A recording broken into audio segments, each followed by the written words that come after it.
Welcome friends, welcome to education channel. नमस्कार दोस्तों, स्वागत है एजुकेशन चैनल पे। कवर करेंगे आज का current affairs and newspaper analysis. Today is March 25th। So let's start. तो first news is regarding Supreme Court of India.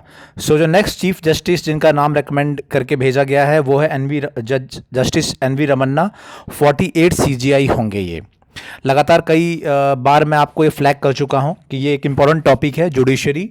तो जुडिशरी से रिलेटेड जितने भी इंपॉर्टेंट कॉन्सेप्ट है आपको क्लियर रहने चाहिए। सो अभी आप क्या करेंगे, इससे रिलेटेड हाई आर्टिकल पे पहले कुछ दिन पहले मैंने बताया भी था, again I am telling you, इससे रिलेटेड संविधान के कॉन्स्टिट्यूशन के जो आर्टिकल है, कौन से आर्टिकल के तहत जुडिशरी के बारे में डिफाइन किया गया है, हाई कोर्ट किसके अंडर है और कौन से आर्टिकल के तहत आता है, जो सुप्रीम कोर्ट्स है वो किसके कौन से आर्टिकल्स के तहत आते हैं, क्या क्या पावर्स है, आर्टिकल 32 क्या है, आर्टिकल 226 क्या है, ये आपको क्लियर होना चाहिए।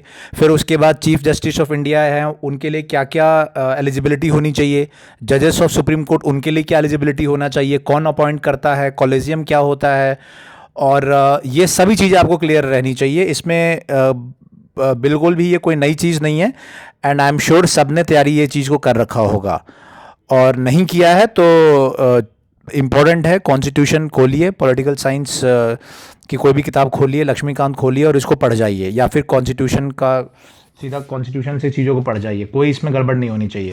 और फिर ये सीक्वेंस याद कर लेंगे, जनरली फर्स्ट कौन थे, कुछ इंपॉर्टेंट जजमेंट्स के टाइम पे चीफ जस्टिस कौन थे वो सब आप ध्यान रख लेंगे, ये बहुत ज़रूरी है। तो जैसे केशवानंदा भारती के टाइम कौन है, गोलकनाथ केस के टाइम पे कौन थे, पहले कौन थे, एमरजेंसीज के टाइम पे कौन कौन थे, तो ये सब इंपॉर्टेंट कुछ जजमेंट्स है। उस टाइम पे चीफ जस्टिस कौन थे और पिछले 10 सालों की तरह चीफ जस्टिस देख लीजिएगा, तो इसके बाहर क्वेश्चंस नहीं आएंगे अगर जुडिशरी से आते हैं तो। और बाकी जो आर्टिकल्स हैं उनसे रिलेटेड आएगा, आर्टिकल 32, 226, ये सब आर्टिकल्स क्या हैं, इन सब के आसपास आपके रहेंगे, इनसे रिलेटेड रहेगा। कंटेम्प्ट ऑफ कोर्ट से रिलेटेड क्वेश्चंस आ सकते हैं, so that should be very very clear. ये तैयारी कर लेना, इसमें एक भी क्वेश्चंस मिस नहीं करना प्रीलिम्स में। और मेंस में तो we will discuss later on. Mains में एनालिसिस बेस्ड होता है, तो वो अगर आपने प्रीलिम्स में तैयारी कर लिया उस चीज़ को, पूरे जुडिशरी के कॉन्सेप्ट को, तो mains will be quite easy. Mains में एनालिसिस बेस्ड आएगा, कंपैरिजन बेस्ड आएगा, करंट अफेयर्स से रिलेटेड जुडिशरी के जो चैलेंजेस होंगे, कॉलेजियम वर्सेस एनजैक वगैरह, ये सब चीज़ें आएंगी, तो वो ईजी क्वेश्चंस हैं। Prelims will be a bit tough अगर आपने तैयारी नहीं की तो। सो आई होप कि ये क्लियर है। If there any doubt you can ask in the comments, then will clarify. Second issue है that's regarding corona virus. Corona virus में इंपॉर्टेंट अपडेट ये है कि डबल म्यूटेंट वायरस पाया गया है। जो वायरस है एक नई प्रकार का वायरस, सेम फैमिली का है, डबल म्यूटेंट वायरस, ये महाराष्ट्र, पंजाब यहाँ पे पाया गया है। और अभी ये चेक करना बाकी है कि अभी जो वैक्सीन्स लग रही हैं क्या इसके ये जो वायरस का प्रकार है उसके अगेंस्ट इफेक्टिव है या नहीं है। So that is still needs to be checked, but this is the news कि जो सार्स फैमिली का जो वायरस है वो आ गया। ना इसमें क्या करना, इसमें ये करना है बेसिकली कि ये सार्स क्या है, कौन सी फैमिली का वायरस है, इसके जेनोमिक्स क्या है, इन चीज़ों को स्टडी कर लेना है। तो आई एम श्योर पिछले एक साल में इतनी बार ये चीज़ें कवर हुई हैं, तो you must be knowing already, and if you don't know then just cover it. Corona type कीजिए, कोरोना वायरस टाइप करिए, उसकी जो भी फैमिली, जो अलग अलग टाइप के प्रकार हैं, म्यूटेंट्स हैं, उन सबको याद रखना है फॉर द एग्ज़ाम्स। नेक्स्ट जो इशू है इट्स रिगार्डिंग इलेक्टोरल बॉन्ड्स। तो ये मैंने ऑलरेडी कई कवर कर चुका है, क्वेश्चन भी दिया था मैंने मेंस का। Again I will ask the questions, अगर आपने नहीं लिखा है कि इलेक्टोरल बॉन्ड्स वो हमारे कंट्री के लिए पॉजिटिव है या नेगेटिव है। फॉर एग्जांपल इसमें सुप्रीम कोर्ट ने भी वही कुछ कंसर्न्स उठाए हैं जो हमने डिस्कस किए थे, उसमें ये कंसर्न उठाए हैं सुप्रीम कोर्ट में जब ये सुनवाई हुई थी। आई am sure all of you know electoral bonds, अब क्योंकि मैं 5-6 बार कवर कर चुका हूँ, पिछले 10-15 दिन में हम कवर कर चुके हैं 5-6 बार, तो यू मस्ट बी नोइंग। तो basically again I will repeat, electoral bonds basically एक टाइप ऑफ प्रोमिसरी नोट है, या एक तरीके का एक चेक है जो आप बैंक में पैसा दे के उसको खरीदते हैं एक एफडी की तरीके से, और वो किसी भी पॉलिटिकल पार्टी के पास ले जाके जमा करते हो, और पॉलिटिकल पार्टी उसका इस्तेमाल करके वो जो एक चेक आपने दिया पॉलिटिकल पार्टी को, वो बैंक से जाके इनकैश करा लेंगे उस पैसे को। सो बेसिकली क्या है कि डायरेक्ट आपने कैश नहीं दिया। मान लीजिए कोई पार्टी है, कोई पॉलिटिकल पार्टी है, राजनीतिक दल है, उसको या तो आप ले जाके 1 लाख रुपए पकड़ा दीजिए, या फिर बैंक में आप 1 लाख रुपए जमा करिए, उसका ड्राफ्ट बना लीजिए 1 लाख का, और वो ड्राफ्ट ले जाके उस पार्टी को दे दीजिए। तो वो पार्टी जो है बैंक के थ्रू वो पैसा अपना प्राप्त कर लेगी। तो इसमें प्रॉब्लम क्या बोला सुप्रीम कोर्ट ने? सुप्रीम कोर्ट ने ये बोला, पहली प्रॉब्लम कि जो वो पैसा है जो पॉलिटिकल पार्टी को दिया जा रहा है चुनाव प्रचार के लिए, तो क्या वो चुनाव पे ही खर्च कर रहा है? क्या वो पार्टी अगर अपोजिशन में है तो क्या सरकार के खिलाफ धरना प्रदर्शन या फिर प्रोटेस्ट के लिए क्या खर्च नहीं कर सकती है? तो ये एक इम्पोर्टेंट सवाल है। फिर दूसरा, सुप्रीम कोर्ट ये कह रहा है कि जो मान लीजिए पॉलिटिकल पार्टी के पास वो पैसा पहुंच गया, मान लीजिए 100 करोड़ चला गया, तो क्या क्या गारंटी है कि 100 करोड़ वो चुनाव में ही खर्च करे?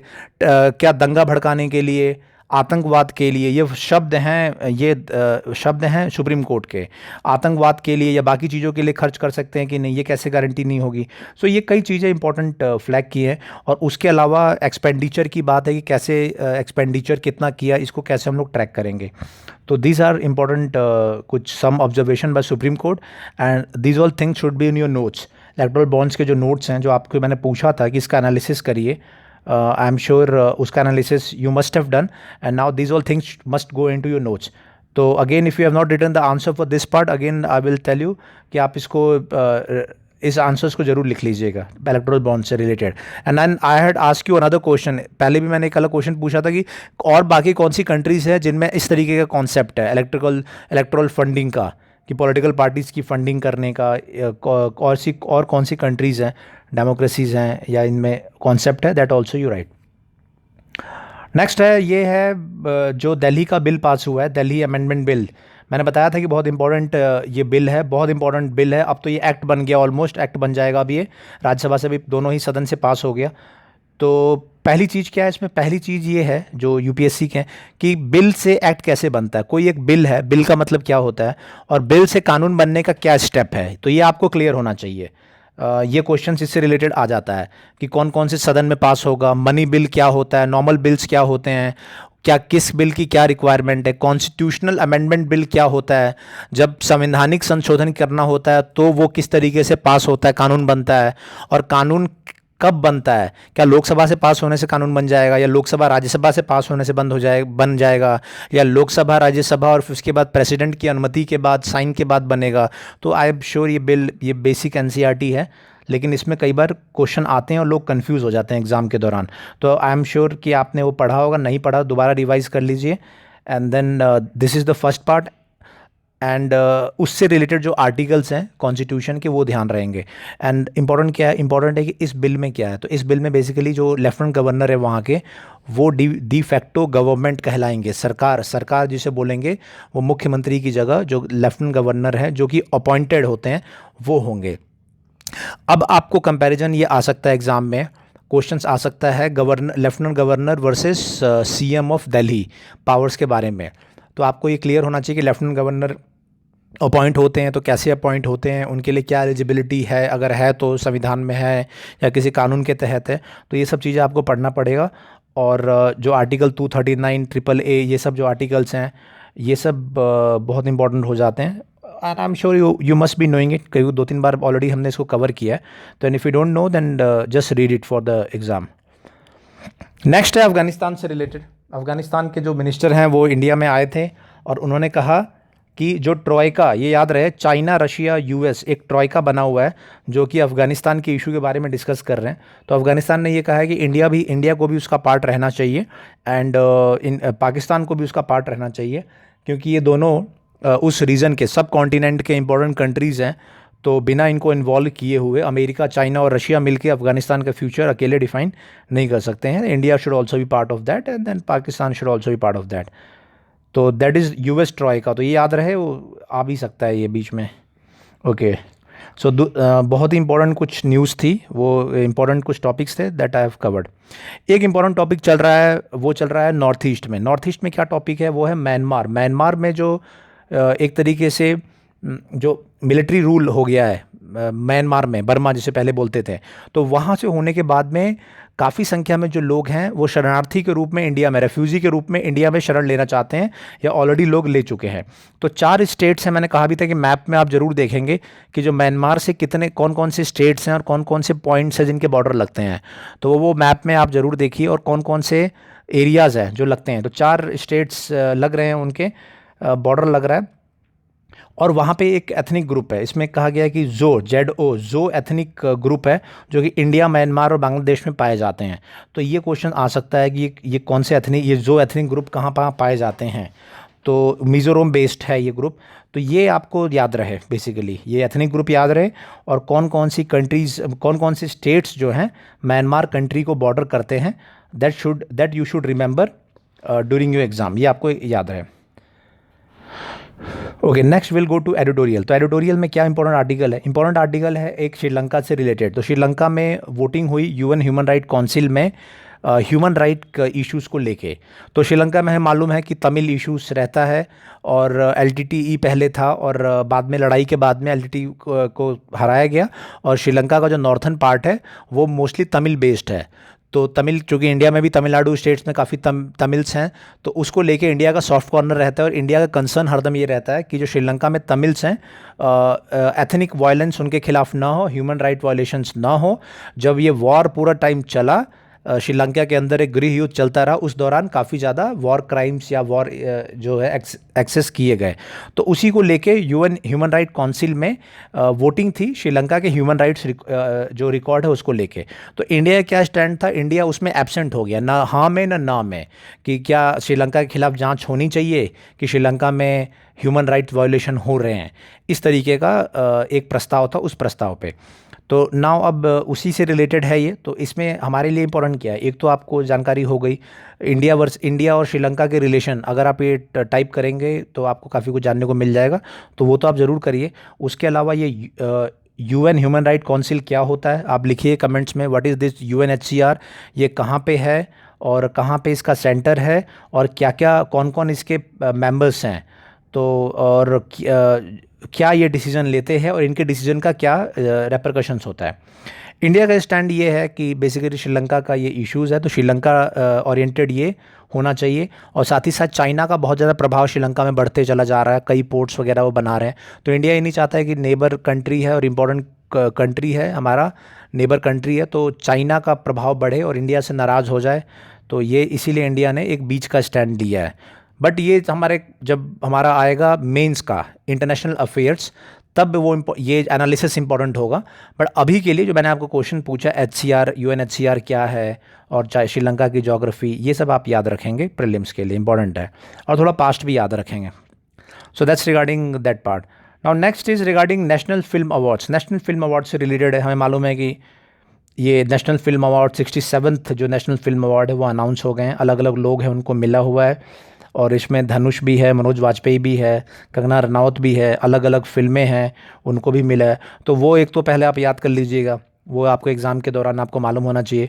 और यूपीएससी के अलावा कोई एग्ज़ाम दे रहे हैं तो 100% ही आपको याद हो, मतलब जो मेन चीज़ें वो आपको याद रहे, जैसे best actress, actresses, film director, ये सब चीज़ याद रहे। रेस्ट ऑफ द आर्टिकल जो है that's regarding the analysis part है, मेंस ओरिएंटेड है। तो मेंस में बेसिकली यही है इसका एनालिसिस कि जो रीजनल लैंग्वेजेस हैं, मलयालम, तमिल, तेलुगु, कन्नड़ा, उनको भी रिप्रेजेंटेशन मिल रहा है, और सिर्फ हिंदी फिल्में ही नहीं नेशनल अवार्ड जीतती, बाकी भाषाओं की जो फिल्में हैं वो भी नेशनल अवार्ड जीतती है। तो ये तो हो गया एनालिसिस वगैरह।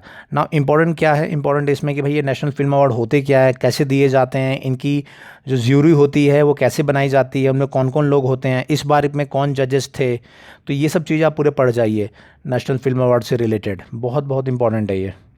ओके, और उसके अलावा बाकी ये जो दोनों हैं, एक तो तमिलनाडु से रिलेटेड आर्टिकल है, तो इट्स मोस्टली पॉलिटिकल, तो ठीक है। और दूसरा है डेमोक्रेसी के ऊपर, तो इट्स मोस्टली एसे बेस्ड, कुछ प्रीलिम्स ओरिएंटेड ज़्यादा इसमें वी डोंट हैव, कुछ छोटी छोटी चीज़ें हैं that you can check, but ऐसा सच कोई नहीं है बेसिक प्रीलिम्स लाइक मुझे नहीं दिख रहा है। दूसरा है असम से रिलेटेड। तो असम में मैंने आपको बताया था कि असम के रिलेटेड 3-4 चीज़ें आपको याद रहे, एग्जाम प्रीलिम्स के लिए आप काम कर लेंगे। जैसे असम अकॉर्ड आपको मालूम होना चाहिए, बोडोलैंड क्या है, 6th शेड्यूल क्या है, ये असम ओरिएंटेड क्वेश्चंस हैं जो कि आ सकते हैं। सीए के कुछ मेन पॉइंट्स क्या क्या हैं, तो ये सब चीज़ें आपको याद रहनी चाहिए।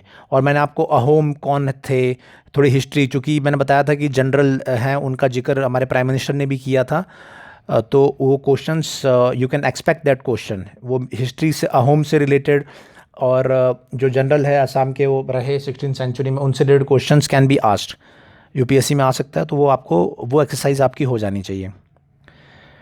ओके, सो ये हो गया, मैंने आपको बता दिया बेसिकली। जीएसटी के बारे में कई बार हम बात कर चुके हैं। आई एम श्योर अब तक इकोनॉमिक्स में जीएसटी की तैयारी हो चुकी होगी। जीएसटी क्या है, कैसे लागू हुआ, जीएसटी काउंसिल क्या है, और एक क्वेश्चन ये आ सकता है कि बेसिकली कोरोना के टाइम पे जो लॉसेस हुए वो कैसे कंपनसेट किए गए। तो ये सब चीज़ें, this all things should B, you should remember. Okay, so that's regarding GST and ये बाकी कुछ एक चीज़ ध्यान रहे, जैसे इसमें अटॉर्नी जनरल के बारे में है, कंटेम्प्ट के बारे में, तो जितने भी इंस्टीट्यूशंस हैं, supreme court, high court, attorney general हो गया, आपके सीएजी हो गया, तो ये जितने भी इंस्टीट्यूशन हैं, ये इंस्टीट्यूशन के बारे में बहुत ही क्लियरली आप पढ़ लेना है। किसी भी बुक से पढ़ ले, लक्ष्मीकांत से पढ़ लीजिए, तो उसमें आपको बहुत क्लियर रहे कि कौन सी पोस्ट है, कैसे अपॉइंटमेंट होती है, क्या एलिजिबिलिटी होती है, कैसे हटाए जा सकते हैं। ये क्वेश्चंस आने ही आने हैं, किसी का भी आ सकता है। तो ये ऑलरेडी क्वेश्चंस आउट हैं, तो ये आपको ध्यान में रहना चाहिए। इंटरनेशनल अफेयर्स में I have already told you, उसको तैयारी करने का फ़िलहाल तरीका ये है कि इन जनरल तो ज्योग्राफी जो न्यूज़ में आ रही है उस कंट्री को देख लो। तो इस आज की डेट, आज जो न्यूज़ में है, चाइना है, अमेरिका है, उसको इज़राइल है, म्यांमार है, ये 4 तो है। तो आई एम श्योर ये 4 तो आप ऑलरेडी जानते होंगे, इन पे काम कर लिया होगा कि ये कहाँ पे है, वर्ल्ड मैप में कहाँ पे है, क्या इसके लेफ़्ट राइट कौन सी इंपॉर्टेंट ओशियंस या कंट्रीज़ हैं, तो आपको ऑलरेडी पता होगा। और एज़ यूजुअल जो एक कंट्री है जो लगातार हर दिन ही ऑलमोस्ट न्यूज़ में रहता है, वो है अफ़गानिस्तान। तो अफ़गानिस्तान के बारे में तो आपको क्लियरली रहना ही चाहिए, कहीं भी आ सकता है। आज एक अलग चीज़ आया है न्यूज़ में, ये हम देखेंगे, ये है जो स्वेज़ कैनाल है उसके बारे में। तो स्वेज़ कैनाल बहुत ही इंपॉर्टेंट कैनाल है, और वहाँ पे एक शिप जो है उसकी वजह से पूरा ट्रैफिक जैम हो चुका है। तो स्वेज़ कैनाल आप देखेंगे इजिप्ट का इंपॉर्टेंट पार्ट है, और वो जोड़ता है पूरा एक तरीके से यूरोप को एशिया से। तो इसको आप ध्यान से देखेंगे, स्वेज कैनाल। अब रेस्ट ऑफ द थिंग्स आप मैप में देखिए और मुझे बताइए कि स्वेज जो कैनाल है वो कहाँ पे है, ये कब बनाया गया था, और ये क्यों इम्पोर्टेंट है स्वेज कैनाल जो है, तो ये आप बताएंगे। और इसके आसपास कौन सी कंट्रीज़ हैं, कौन कौन से वाटर बॉडीज़ हैं, इनको जोड़ता है। तो चूँकि ये आया है आज न्यूज़ में, तो ये आप ज़रूर, आपने 100% आपको देखना ही देखना है, एंड आपको कमेंट्स भी लिखना है, कमेंट्स में भी लिखना है कि ये कौन स्वेज कैनाल कहाँ है और क्या क्या यहाँ पे होता है। Those all things you must write, क्योंकि ये क्वेश्चंस आ सकता है, बहुत इंपॉर्टेंट है स्वेज कैनाल। तो हम लोग अपनी तैयारी बेसिकली वर्ल्ड अफेयर्स की ऐसे ही करेंगे, जो न्यूज़पेपर में हमें दिख गए कंट्रीज़ वो हम कर लेंगे। उसके अलावा बाकी अगर आप जो बाकी आप पढ़ रहे हो बाकी चीज़ों से, तो वो तो आपको करनी ही करनी है। वो जो स्टैंडर्ड जो चीज़ें हैं, स्टैंडर्ड तो आप करिए ही, पिछले 1 साल का जो भी करंट अफेयर्स है उस हिसाब से। बट जो न्यूज़ में आ रहा है तो वो 2 मिनट आप उसको अटेंड करिए, and then it will fine. Next is e commerce. तो ई कॉमर्स में एक बिल इंट्रोड्यूस किया गया, very very important bill, the consumer protection e commerce rules 2020। ये रूल्स हैं, ये इसको प्लान किया गया है। और इसमें क्या है इंपॉर्टेंट, इसमें इंपॉर्टेंट ये है कि जो पार्लियामेंट है हमारा, उनका ये कहना है, जो कमेटी है, कि हो क्या रहा है ई कॉमर्स में, कि कई फर्म्स हैं, कुछ बड़े फर्म्स हैं, वो प्राइस अपने किसी भी चीज़ का बहुत कम कर देते हैं, और उससे क्या होता है कि बाकी जो कंपनीज हैं वो मार्केट से बाहर हो जाती है। ठीक है, तो उससे क्या होगा कि वो कुछ दिन के लिए प्राइस को कम, जब मोबाइल है तो मोबाइल अगर 20,000 का मोबाइल है तो उसको 15,000 में बेचेंगे, तो बाकी जो कंपनी से वो तो बेच नहीं पाएगी, और एक कंपनी 15,000 बेचेगी 3-4 महीने तक, और उसके बाद जब सारी कंपनी कंपटीशन से बाहर हो जाएंगे फिर उसको बढ़ा के वो 20,000 22,000 कर देंगे। So this is known as predatory pricing, कि प्रेडेटरी प्राइसिंग मतलब इतना कम कर दो शुरू में कि बाकी लोग कंपटीशन से बाहर हो जाए, क्योंकि लॉसेस बियर नहीं कर पाएंगे, और जब वो बाहर हो जाए फिर अपने प्राइसेस, अकेले आप प्लेयर हो, आप दाम बढ़ाते रहो। तो इसको रोकने के लिए प्रेडेटरी प्राइसिंग इसको बोलते हैं। ये एक नए रूल लाए गए हैं, the consumer protection e commerce rules 2020, parliament में टेबल किया गया। Very very important concept, predatory pricing और ये कॉमर्स जो रूल्स हैं, this are very very important concept, आपको ध्यान रहना चाहिए। ठीक है, ड्रिप प्राइसिंग का भी एक कॉन्सेप्ट है कि कितना मिनिमम वो तक आ सकते हैं। तो ये सब predatory pricing, drip pricing, these all things I am telling you, और ये एग्ज़ाम में आ सकते हैं, 100% क्वेश्चंस हैं जो कि आ सकते हैं, तो ये आपको ध्यान रहे। फिर एक जो कॉन्सेप्ट मैं आपको बता देता हूँ वो है digital tax, digital service tax का कॉन्सेप्ट। ये भी 100% आप समझ लीजिए कि 100% चांसेस है कि ये आएगा इससे रिलेटेड, क्योंकि ये काफ़ी न्यूज़ में रहता है। तो डिजिटल सर्विस टैक्स जो है, फाइनेंस बिल 2021 में इसका एक क्लैरिफिकेशन अमेंडमेंट आया है। तो अगर आज इस बार के अगर सर्वे में और बजट में अगर इस चीज़ को मेंशन किया गया तो 100% ये आ सकता है। ठीक है। तो क्या है डिजिटल सर्विस टैक्स? तो बेसिकली डिजिटल सर्विस टैक्स ये है कि ई कॉमर्स पे आप कोई भी सामान बेचते हो तो उस पर 2% टैक्स लगेगा। लेकिन अगर वो कंपनी इंडिया की है या अगर मल्टीनेशनल कंपनी और इंडिया में उसकी कोई सब्सिडरी है, यानी कि यहाँ पे अगर वो टैक्स पे कर रहे हैं तो उनको वो 2% जो सरचार्ज वो देने की ज़रूरत नहीं है। लेकिन बाहर में अगर वो रजिस्टर्ड है और इंडिया में सामान बेच रही है ई कॉमर्स का मतलब ऑनलाइन, तो उनको 2% सरचार्ज लगेगा उन कंपनीज को, क्योंकि भारत में वो टैक्स नहीं दे रहे हैं तो ये 2% वो टैक्स के रूप में, सरचार्ज के रूप में देंगे। तो ये डिजिटल टैक्स आपको ध्यान रहे। क्वेश्चंस कैसे आएगा? क्वेश्चन आएगा डिजिटल सर्विस टैक्स 1 2 3 ABCD 2% लग रहा है फाइनेंस बिल में, हर कंपनी को पे करना है, भारत में है या बाहर है, किसी को भी जहाँ भी है कहीं पे भी है रजिस्टर है उसको पे करना है। फिर आएगा A 1 2 3 सही है, 2 3 1 सही है। इस तरीके से क्वेश्चन आपको प्रीलिम्स में पूछे जाएंगे। तो मैंने आपको सारे पॉइंट्स बता दिए। 2% है, फाइनेंस बिल 2020 में इंट्रोड्यूस किया गया था, 2021 में अमेंडमेंट किया गया है, और क्राइटेरिया 2 करोड़ तक का रिवेन्यू होना चाहिए। ये पूरा आप कर लेंगे और इन नोट्स में आपके चले जाना चाहिए, और एग्ज़ाम में आता है तो गलत नहीं करके आना है। ठीक है। उसके अलावा बाकी इकोनॉमिक्स का कॉन्सेप्ट है, बैंक रेटिंग्स क्या होती हैं, और GSDP gross state domestic product what is that, ये सब these all things you should remember. Okay, तो ये सब मैंने आपको बता दिया। कोई भी गलती इस पे रिलेटेड नहीं करनी है। इकोनॉमिक्स मैंने बताया कि बहुत इजी है इकोनॉमिक्स, 15 to 20 मार्क्स के क्वेश्चंस आएंगे। तो आप समझ लो जहाँ पे 55 कट ऑफ है वहाँ अगर इकोनॉमिक्स ऐसी चीज़ है अगर आप ढंग से तैयारी कर लेंगे तो 20 आउट ऑफ 20 क्वेश्चन में से 20 क्वेश्चन सही होंगे, क्योंकि बहुत ज़्यादा उसमें चेंजेस नहीं होते हैं। इकोनॉमिक्स के ऐसे क्वेश्चन हैं, स्टैंडर्ड क्वेश्चन हैं। ठीक है। तो वो आप 15 से 18 क्वेश्चन, 18 नंबर आप इकोनॉमिक्स में स्कोर कर सकते हो, और पॉलिटिकल साइंस में भी 15 से 18 अगर क्वेश्चंस आते हैं तो easily you can score this much. तो इकोनॉमिक्स और पॉलिटिकल साइंस ऐसे हैं कि जिसमें बहुत ज़्यादा स्टैंडर्ड सिर्फ चीज़ें पढ़ के और करंट हैपनिंग्स जो है उससे रिलेटेड पॉलिटिकल कॉन्सेप्ट या इकोनॉमिक्स कॉन्सेप्ट दोनों अगर आप करोगे तो you can easily get around 30+ questions correct into this 2 subjects only, economics और पॉलिटिकल साइंस में। तो इसीलिए आई ऑलवेज स्ट्रेस, क्योंकि इस अगर ये दोनों में आपने 30-35 नंबर के क्वेश्चन स्कोर कर लिए तो बाकी पेपर में से सिर्फ आपको 20 मार्क्स के सही करने होते हैं। तो वो इजीली आपको ज्योग्राफी से और एंशियंट हिस्ट्री से स्कोर कर लेंगे, और बाकी कुछ जो करंट अफेयर्स है जैसे नेशनल अवार्ड से आ गया, स्पोर्ट्स से आ गया, या कुछ इस तरीके के इवेंट से you can easily score 70 marks तक तो आप कर सकते हो, 60 to 70 you can easily scores. ठीक है। तो इसको जो मैंने बताया सारे को, all the things you have to prepare and you have to write in the comments also. So that's all for today current affairs. Do write the answers, या जो क्वेश्चंस पूछे हैं डू द एक्सरसाइज, जो exercise दिया है, map का exercise दिया है, स्वेज कैनल का एक्सरसाइज दिया है, पॉलिटिकल साइंस का एक्सरसाइज दिया है, इकोनॉमिक्स का exercise I have given you. आप वो सारे एक्सरसाइज करिए and then let me know in to comments, and if there is any problem then also just let me know in to comments. That's all for today current affairs. Thank you, good bye.